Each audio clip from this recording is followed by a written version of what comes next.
एक छोटा सा गांव था जहां पहले हर तरफ हरियाली थी, लेकिन कई सालों की सुखाई ने जमीन को बंजार बना दिया। गांव वाले अपनी जमीन से उम्मीद छोड़ चुके थे, लेकिन एक आदमी था जो कभी अपनी आशा को नहीं छोड़ता था। उसका नाम था हरी। हरी एक बूढ़ा किसान अपने जमीन को अपनी जान से ज्यादा प्यार करता था। उसके दिल में एक ही उम्मीद थी कि एक दिन ये जमीन फिर से फल फूल उठेगी। एक दिन हरी को अपने पुराने संदूक में एक आखिरी बीज मिला। यह वही बीज था जो उस दिन का था जब आखिरी बार बारिश हुई थी।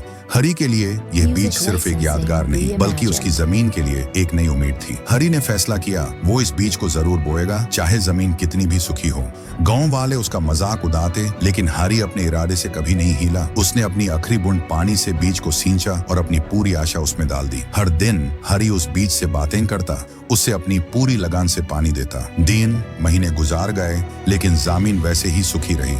लेकिन हरी ने कभी अपने विश्वास को कम नहीं होने दिया। फिर एक दिन जब सबने अपनी उम्मीद छोड़ दी थी, एक छोटी सी हरी पट्टी जमीन से बाहर आई।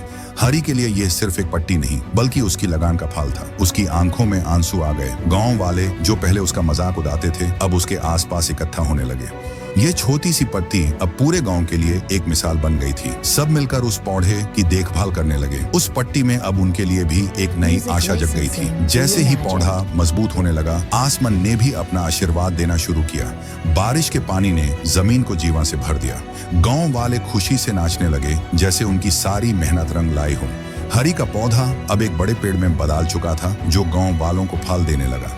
गांव वालों ने अपनी खेती फिर से शुरू कर दी, और ये सब सिर्फ एक छोटी सी पट्टी से शुरू हुआ था, एक आखिरी बीज से। हरी अब अक्सर इस पेड़ के नीचे बैठता और अपने विश्वास की ताकत को याद करता। उसने सबको ये सिखा दिया था कि चाहे हालात कितने भी कठिन क्यों ना हो, अगर विश्वास और सहनशीलता हो तो कुछ भी संभव है। आशा और विश्वास की ये कहानी आपको कैसी लगी? कमेंट्स में जरूर बताएं, और ऐसे ही प्रेरणा देने वाली कहानियों के लिए चैनल को सब्सक्राइब करें।